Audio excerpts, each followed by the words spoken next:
Est-ce que ça vous dirait d'avoir un bouton dans Google Sheets qui permet d'ouvrir Gmail avec un mail personnalisé par rapport aux données de votre tableur, et tout ça sans utiliser aucun module complémentaire, uniquement avec des fonctions Google Sheets?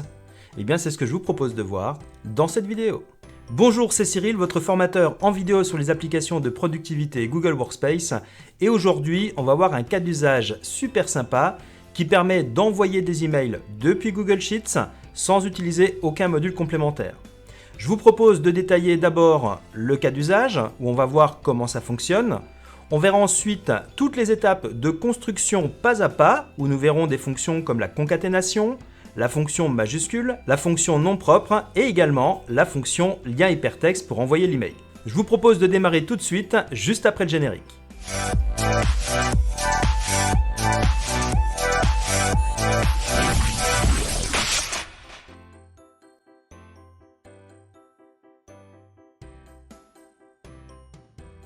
Voici notre cas d'usage. Nous avons une liste de pilotes avec leur email, le nom de la course qu'ils doivent effectuer, la date de la compétition et la coupe dont fait partie chaque course. Nous souhaitons leur envoyer un mail de convocation à la course en leur précisant la date de la compétition et de quelle coupe la course fait partie.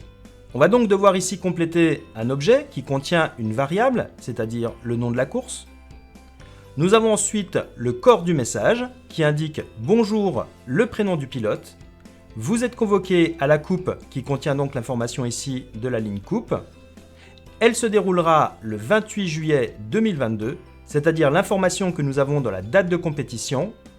Et on signe ici avec un prénom. Et enfin, nous aurons un bouton juste ici qui est un lien hypertexte. Et lorsque l'on voudra envoyer l'email, il suffira de cliquer sur ce lien. Cela générera automatiquement un brouillon sur Gmail qui indique ici le mail du pilote.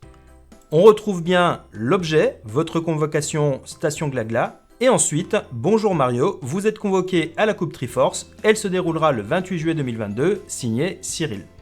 Il ne restera plus qu'à envoyer l'email.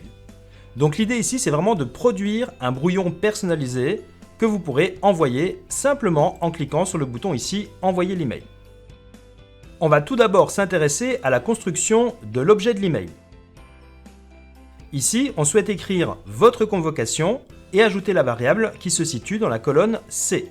On va donc écrire égal, votre convocation entre guillemets puisque c'est du texte, et je vais concaténer avec l'information qui se situe dans la colonne C.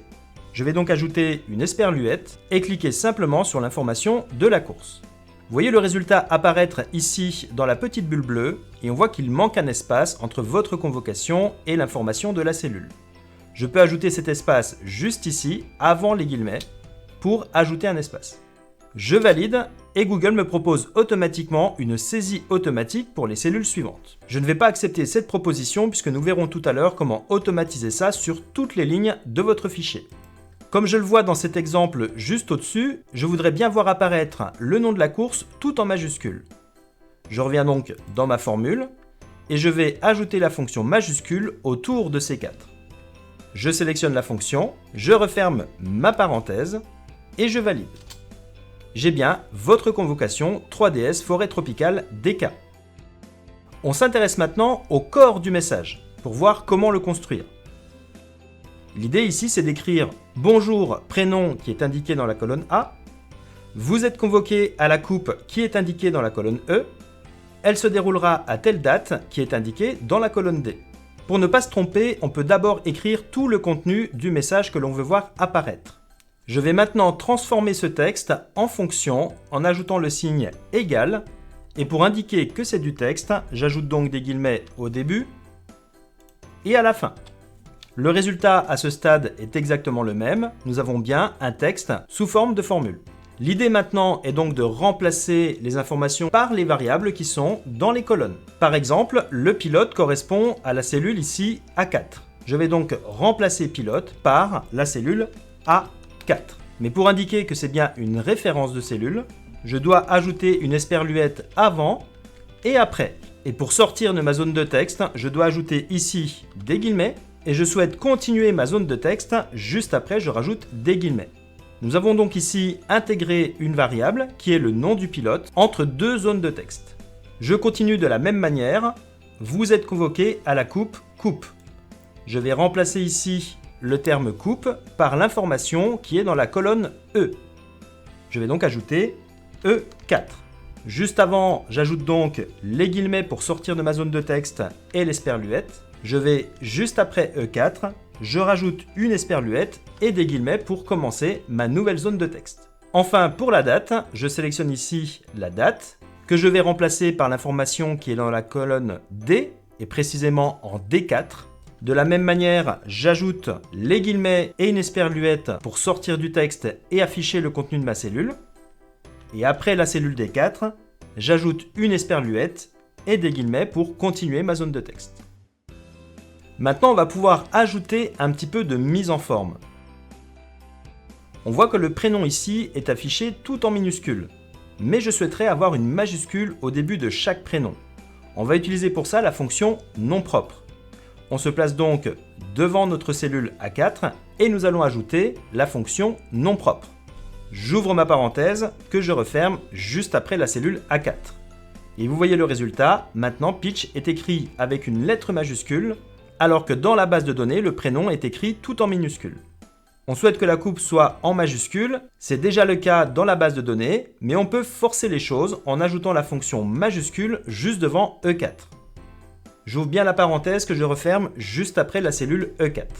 Pour les dates, le format est un petit peu particulier, puisque si nous laissons la date telle qu'elle, elle s'affichera sous forme numérique. Car n'oubliez pas que dans Google Sheets, une date n'est qu'une valeur numérique qui est déguisée en date. On va donc devoir lui appliquer un format particulier. Pour ça, on affiche la fonction texte. J'ouvre ma parenthèse. On va s'adresser ici au nombre qui est indiqué en D4. On va ajouter le point-virgule pour spécifier le format que l'on souhaite. Et ce format doit apparaître entre guillemets. Je les ajoute tout de suite tous les deux pour ne pas en oublier et je ferme ma parenthèse. Et entre les guillemets, je vais donc spécifier le format dans lequel je veux voir apparaître ma date. Je veux voir le jour, je vais donc afficher ici un double D, comme day en anglais. Je vais ajouter un slash, M pour voir le mois, un slash et année avec la lettre Y comme year en anglais. Si je mets 4Y, j'aurai l'année 2022. Si je ne mets que 2Y, j'aurai uniquement l'année sur 2 chiffres. On peut donc valider cette fonction. Et le résultat est le suivant. Bonjour Pitch, vous êtes convoqué à la coupe banane. Elle se déroulera le 29 juillet 2022, avec une année sur 2 chiffres comme nous l'avons spécifié. Si vous apprenez quelque chose dans cette vidéo, n'hésitez pas à la liker, la commenter, la partager. Et surtout, si vous n'êtes pas encore un fan learner, profitez-en pour vous abonner, le bouton apparaît juste en dessous et ça me fera plaisir. On y retourne. Si vous préférez afficher cette date en toutes lettres, on peut revenir dans la formule et ici ajouter par exemple un troisième D qui va nous indiquer le jour de la semaine, lundi, mardi, mercredi, etc. Je vais ajouter un espace pour indiquer le jour sur 2 chiffres avec un double D. Le mois en entier, je vais afficher 4M. Et l'année toujours à 2 chiffres. Je valide et donc ça s'affichera comme ça le vendredi 29 juillet 2022. Si vous ne voulez pas le vendredi en abrégé, il suffit d'ajouter encore ici un 4e D et vous aurez le jour en entier. Notre objet est prêt, nous avons notre corps du message, on va pouvoir construire l'email. Et pour ça, on va utiliser la fonction lien hypertexte égale lien hypertexte qui est composé de 2 arguments, l'URL et le libellé du lien, où ce sera écrit tout simplement envoyer mail. Le premier argument, ça va être la construction de l'URL. On va donc utiliser l'opérateur mail_to que je mets entre guillemets puisque c'est du texte.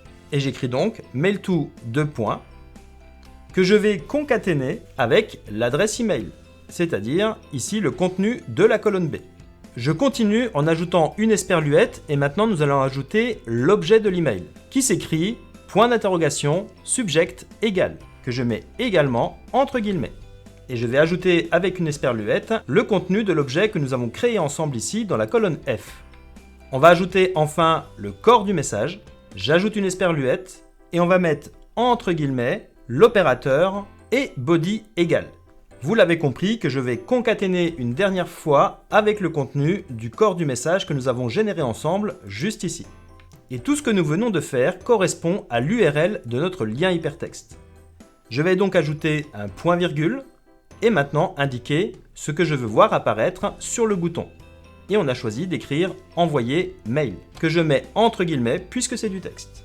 Je n'oublie pas de fermer ma parenthèse et je valide avec Entrée. Si nous cliquons maintenant sur ce bouton, nous avons automatiquement ici « Envoyer à » qui va générer un brouillon dans Gmail. À ce stade, vous constatez que tout est en place. Nous avons bien la convocation avec le nom de la course en majuscule. Nous avons bien « Bonjour » et le prénom du pilote en nom propre. Nous avons bien la coupe qui est indiquée et la date à laquelle elle doit se dérouler. Il manque peut-être un petit peu de mise en forme et notamment des sauts à la ligne pour bien organiser cet email. Je reviens donc sur mon constructeur d'email et on va modifier juste ici notre fonction. Pour aller à la ligne, il faut ajouter le symbole %0 A majuscule qui doit être considéré comme du texte. Ici, nous avons donc « Bonjour » le prénom, avec la virgule qui va se situer juste après le prénom. Et c'est ici que nous voulons ajouter un saut à la ligne. J'écris donc %0 A, que je vais coller au mot suivant puisque c'est juste un saut à la ligne. Je veux encore ajouter un saut à la ligne juste après le nom de la coupe. J'écris donc %0 A, que je colle au mot suivant. Et enfin, juste après le point qui se situe juste après la date, je veux ajouter deux sauts à la ligne. J'écris donc deux fois %0 A et %0 A que je colle au mot suivant. Je valide avec Entrée et je teste de nouveau mon email. Nos sauts à la ligne apparaissent bien, je pourrais même encore en ajouter un juste après Bonjour pilote. On y va de ce pas, on revient dans notre formule et juste après celui-ci de saut à la ligne, j'en ajoute un deuxième en ajoutant %0 A. Je valide avec Entrée et je vérifie une dernière fois. Voilà qui est parfait, on va donc pouvoir automatiser tous nos emails sur toute la colonne. Sur la première fonction, on va ajouter Formula avec le raccourci clavier CTRL majuscule Entrée. Et je transforme la cellule C3 en plage, puisque je veux que ça aille de la course en C3 jusqu'à la fin du tableau. J'ajoute donc C3 2.C et je valide avec Entrée. Et vous voyez que tous vos objets ont été construits. Je fais de même avec cette formule. J'ajoute Formula en appuyant sur CTRL majuscule Entrée. Et je transforme la cellule A3 en A3 2.A, la cellule E3 en E3 2.E, et la date qui est en D3 en D3 2.D. Et je valide avec Entrée. Enfin pour l'email, double-clic, j'ajoute Formula avec CTRL majuscule Entrée. Je transforme B3 en B3 2.B, F3 en F3 2.F et G3 en G3 2.G. Et je valide avec Entrée.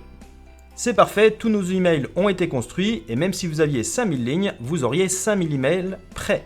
Si on prend celui-ci de Todd qui fait la pisto d'hélice le 2 août sur la coupe champignon, je clique sur le bouton Envoyer l'email à Todd et j'écris bien à Todd sa convocation pour la pisto d'hélice. Bonjour Todd, vous êtes convoqué à la coupe champignon, elle se déroulera le mardi 2 août 2022. Et voilà un super cas d'usage pour construire des emails personnalisés à partir de Google Sheets qui vous permettront de générer des brouillons dans Gmail personnalisés par rapport à des valeurs que vous avez dans vos tableurs. On a utilisé pour ça 0 module complémentaire, uniquement des fonctions. Le but étant sur cette chaîne de vous apprendre et de vous partager des fonctionnalités de Google Sheets. Vous avez vu la fonction majuscule, vous avez vu la fonction nom propre. Vous avez appris à concaténer des valeurs entre elles et en ajoutant à la fois du texte et à la fois le contenu de certaines cellules. Vous avez vu la fonction lien hypertexte et vous avez vu les opérateurs pour construire un email dans cette fonction lien hypertexte. Merci beaucoup pour votre attention.